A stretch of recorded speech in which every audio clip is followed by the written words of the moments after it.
Section 80 TTA savings ఖాతాలపై వడ్డీ.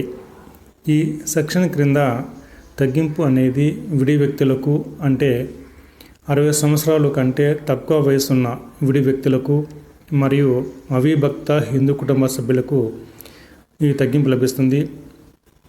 రెండవ కండిషన్, బ్యాంకు లేదా పోస్ట్ ఆఫీస్ లేదా బ్యాంకింగ్ వ్యాపారం చేసే సహకార సంఘాలలో ఉన్న సేవింగ్స్ ఖాతాలపై జమ అయిన వడ్డీకి మాత్రమే ఈ తగ్గింపు లభిస్తుంది. కానీ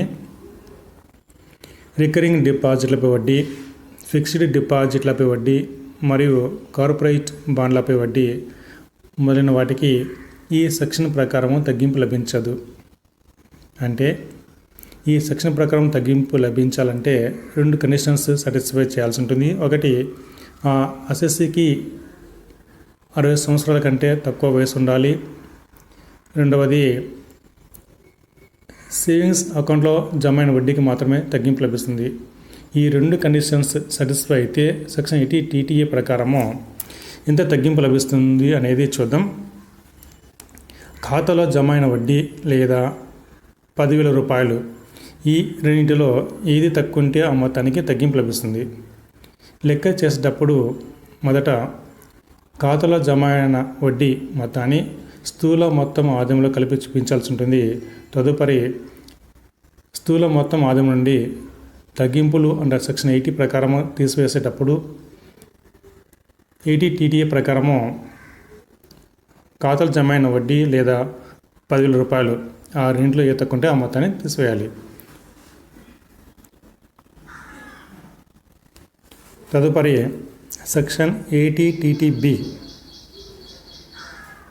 ఎస్బీ అకౌంట్ అంటే సేవింగ్స్ అకౌంట్, ఫిక్స్డ్ డిపాజిట్లు, రికరింగ్ డిపాజిట్లు మొదలైన ఖాతాలపై జమైన వడ్డీ 60 సంవత్సరాల కంటే ఎక్కువ వయసు గల వారికి.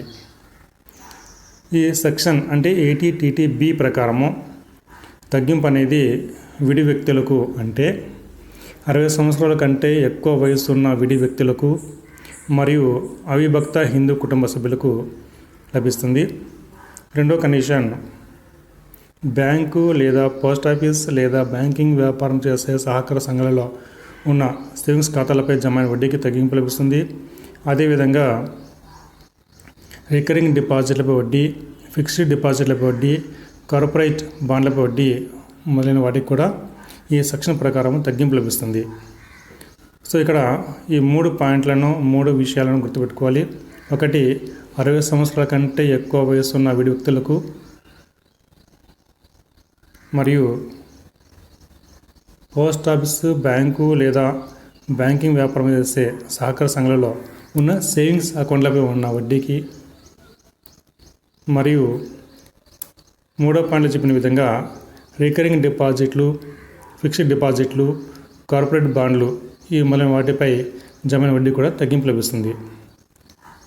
అయితే ఎంత తగ్గింపు లభిస్తుంది అనేది ఈ సెక్షన్ ప్రకారము మ్యాక్సిమం 50,000, అంటే ఖాతాలో జమైన వడ్డీ లేదా 50,000, ఈ రెండింటిలో ఏది తక్కువ ఉంటే ఆ మొత్తానికి తగ్గింపు లభిస్తుంది.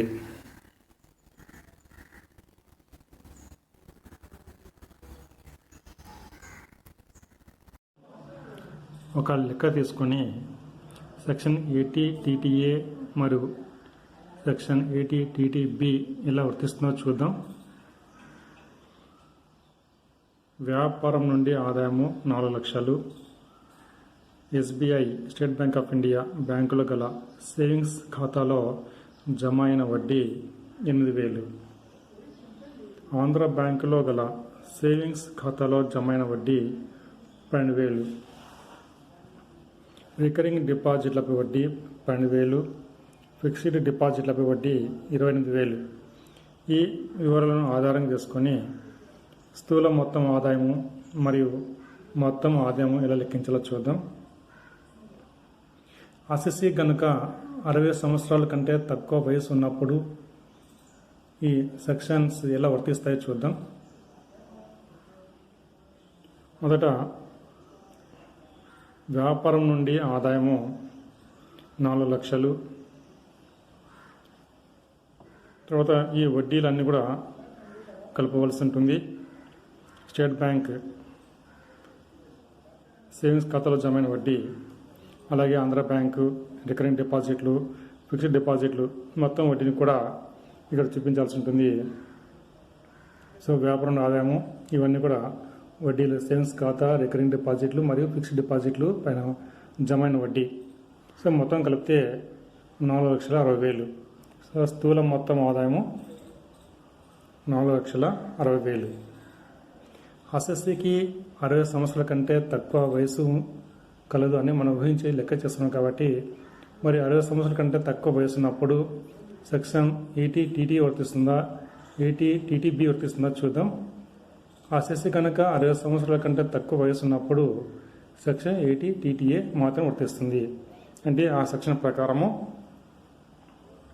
కేవలము బ్యాంకు లేదా పోస్ట్ ఆఫీస్ లేదా బ్యాంకింగ్ వ్యాపారం చేస్తే సహకార సంఘాలలో గల సేవింగ్స్ అకౌంట్లో జమ అయిన వడ్డీకి మాత్రమే తగ్గింపు లభిస్తుంది.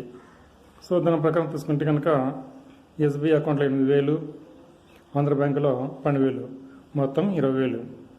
అయితే ఈ సెక్షన్ ప్రకారము 10,000 మాత్రమే మ్యాక్సిమం తగ్గింపు లభిస్తుంది. కాబట్టి 10,000 లేదా 20,000 అంటే సెక్షన్ 80 టీటీ ప్రకారము 10,000 మ్యాక్సిమం లిమిట్. ఈ అసెస్సీ అకౌంట్లో జమ వడ్డీ కేవలం సేవింగ్స్ అకౌంట్ చూడండి 20,000. సో ఈ రెంట్లో ఏ తక్కువ ఉంటే ఆ మొత్తానికి మాత్రం తగ్గింపు లభిస్తుంది. కాబట్టి 10,000 తీసేస్తే స్థూల మొత్తం ఆదాయం 4,60,000. ఈ తగ్గింపు 10,000 తీసివేస్తే 4,50,000. ఇది మొత్తం ఆదాయం అవుతుంది.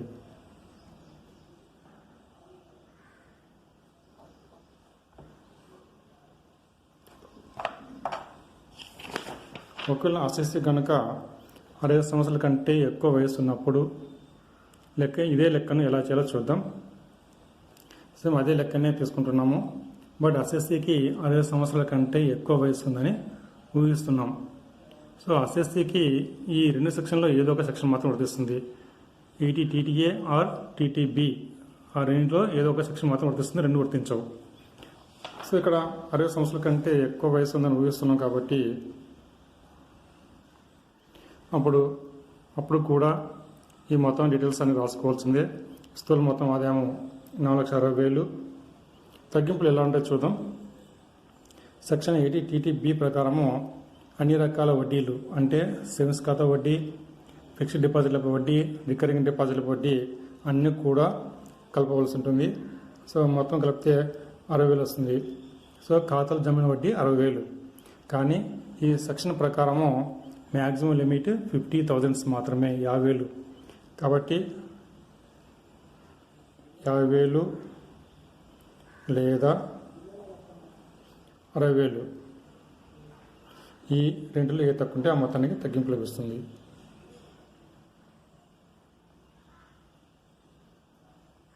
సో తీసివేస్తే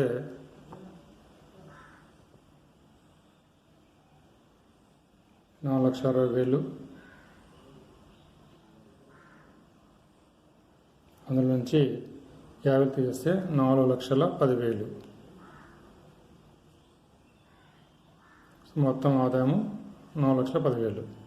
సో ఈ విధంగా లెక్క చేయాల్సి ఉంటుంది.